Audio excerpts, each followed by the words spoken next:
Hey guys! So sa video na to, pag-uusapan natin lahat ng kailangan nyong malaman para makuha yung first 1,000 followers nyo sa Threads. Kung di pa kayo familiar, Threads yung bagong app na gawa ni Mark Zuckerberg to compete with Twitter. And grabe, sobrang bilis ng paglaki nito. Umabot sila ng over 100 million sign-ups in just 1 week. And para lang ma-visualize nyo, yung Twitter ngayon may 237 million daily active users. At recent data pa to as of 2023. The fact na halos kalahati na ng Twitter users meron na ring Thread just shows kung gaano ka-powerful tong platform na to in the next few years. Yung mga biggest creators like Mr. Beast, nandito na rin. Siya pa nga yung unang umabot ng 1 million followers sa app. So, to give you an overview ng platform, basically lahat ng features na makikita mo sa Twitter, andito rin. Pero ang cool dito, pwede mo ring i-repost sa Instagram. Kaya sobrang attractive nito para sa mga businesses and entrepreneurs na gumagamit ng both platforms. So, now na alam nyo na yung potential ng app na to at bakit kailangan nandito ka if you're a creator, marketer, or business owner, balik tayo sa main question ng video na to. Paano mo makukuha yung first 1,000 followers mo sa Threads? Well, simple lang. Since halos pareho lang yung Threads at Twitter, basically gagawin mo lang din yung mga nag-work sa Twitter. And dahil open source yung algorithm ng Twitter ngayon, malamang same algorithm lang din yung ginagamit ng Threads. Meron kaming isa pang video dito sa channel na nagtuturo kung paano makuha yung first 1,000 followers mo sa Twitter. So kung di mo pa napapanood yun, check mo yun kasi diniscuss namin doon yung 3 biggest things na kailangan mong malaman when it comes to growing on platforms like Twitter. And applicable din sa Threads yung mga tips na yun. Pero sa video na to, bibigyan ko kayo ng extra tips na pwede nyong gawin agad pagtapos nito para makuha nyo yung first 1,000 followers nyo sa Thread.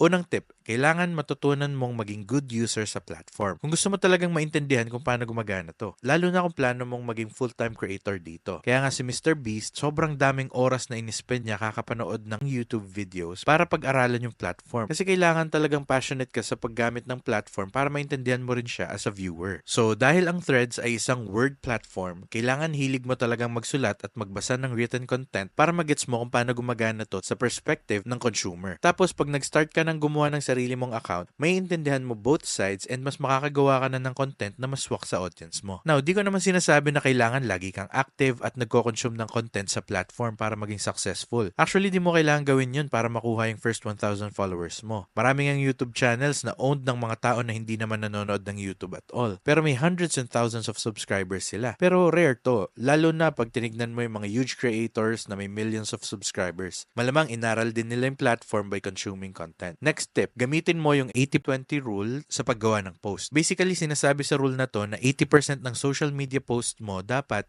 useful para sa audience mo. At dapat 20% lang yung directly nagpo-promote ng business mo. O sabihin na natin kapag gumagawa ka ng content, 80% proven post tapos 20% experimental post. And kung super newbie ka sa pagpo-post sa Threads or mga platforms like Twitter at iniisip mo kung paano gagawin yung 80% part ng equation, ito yung mga kailangan mong gawin. Kailangan mong mag-post ng maraming content consistently. Kasi ganito yan. Pag hindi ka consistent sa pagpo-post, di mo malalaman kung ano yung nagwo-work. At kung konti lang yung posts mo, wala kang enough data para ma-analyze kung alin yung mga tumatatak sa audience mo. Kaya kung bago ka pa lang, mas mag-focus ka sa quantity over quality. Maglabas ka lang na maglabas ng post, tapos after a few weeks, marami ka ng content na pwedeng balikan at tignan kung alin yung maganda ang performance. Ang main thing dito is huwag ka masyado mag-focus sa pag-create ng perfect post every time. I-share mo lang kung ano yung nasa isip mo, then from there, tignan mo kung ano yung sinabi mo sa mga post na nag-perform ng maganda. Paano mo sinabi at bakit yun nag-work para sa specific audience mo. Tapos pwede ka nang mag-move on sa next step, which is engaging with others on the platform. Gaya ng sinabi ko kanina, di kailangang laging perfect yung posts mo. Ang mas importante ay yung authenticity at yung genuine interactions na meron ka with other people sa platform. After all, social media app to that connects people, hindi para ma-obsess ka sa mga pinopost mo. And for the most of new users na gustong makuha yung first 1,000 followers nila, engaging with others can actually be a better way to grow kaysa mag-focus sa paggawa ng sariling posts. So imbes na mag-spend ka ng 15 minutes kakaisip ng perfect thread, subukan mong mag-post ng something within 5 minutes. Tapos gamitin mo yung remaining 10 minutes para mag-engage sa mga tao within your niche. This means quoting, reposting, and replying sa mga posts na gusto mo. Kasi this way makakagawa ka ng genuine connections with others. Ngayon, yung last thing na i-discuss ko is yung pagiging authentic sa platform. Kasi maraming taong nagsashy away dito pagdating sa social media. Madalas puro highlight highlight reel, best picture, or best moments lang yung nakikita natin pag nag-scroll tayo sa page ng iba. Pero sa platforms like Threads and Twitter, authenticity yung key to grow a loyal following. Ibig sabihin, i-share mo yung journey mo tapos i-document mo lahat ng natututunan mo along the way with transparency and honesty. Huwag kang mahiya na i-share pati yung mga hindi masyadong magandang moments kasi yung iba pwedeng matuto sa mga pagkakamali mo. One of the best ways to show authenticity is by sharing your struggles at kung paano mo to na-overcome. Kasi naturally, mahilig yung mga tao sa success stories. Yung mga obstacles na hinarap mo at lessons na natutunan mo. Kapag nakarelate sila sa kwento mo, magkakaroon agad sila ng connection sa experience mo. And eventually, magiging follower mo sila. So, it's really about building genuine connections with your audience through your stories or experiences. And you can use those to help others and mag-add ng value sa buhay nila. So yeah guys, yun na yun para sa lahat ng kailangan nyong malaman para makuha yung first 1,000 followers nyo sa Threads. I encourage you na i-apply agad tong mga tips na to sa Threads nyo. Let us know sa comments kung kamusta. Now that you know everything about getting your first 1,000 followers on Threads, it's your turn to take action. Kasi remember, wala sa mga to ang makakatulong unless i-implement mo yung mga natutunan mo. So start posting na and I wish you the best of luck sa journey mo. Kung gusto mo pang matuto about social media at kung paano mag-grow sa platforms like Instagram, YouTube, TikTok, and Twitter, check nyo din yung ibang videos dito sa channel. And if nag-enjoy ka sa video na to at may natutunan ka, please be sure to leave a like and subscribe for more videos like this. Dito sa channel, gumagawa kami ng maraming how-to guides and tutorials